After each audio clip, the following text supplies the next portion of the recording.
أسباب النكبات في حياتنا، أسباب الرسوب، الذنوب. واسمحوا لي يا إخواني أن بعض شبابنا متى يتوب ويتخلص من الذنوب؟ يتوب توبة تجي لها موسم عنده، تدرون فيه إنها توبة الاختبارات.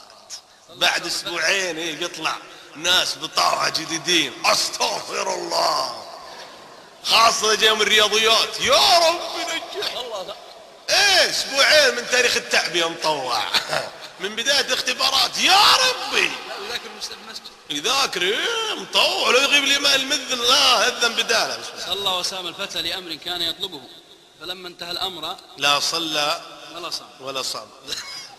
أيها الأحبة، ما نبغى نتوب مثل توبة ذولة ولا توبة بعض الشباب إذا جاء حادث يا ربي يا توبتي يا توك تعرف ربي، ولا مسكنا الهيئة ولا يا أحبابي اسمع ولا مسكوا الهيئة، والله إني أصلي مطوع وعيال خالي كلهم مطاوعة. عيال خالك ايش دخلنا بعيال خالتك؟ تعال انت يا زقرتين. حقيقة يا اخوان مثل ما قال اخوي سليمان عبد العزيز ما تبي ينطلق الله يجزاك. لا صدق والله كلامه ابو عبد العزيز صح والله. مسكنا واحد مرة هي جابوه يقول والله عيال خالتي كلهم مطاوعة، عيال عمي يكون رئيس الهيئة. قال انت العربي يجيب عيال عمك. صحيح كلام سليمان يا اخوان، هذا السكر عنده ذكي، شوفوا عيونه.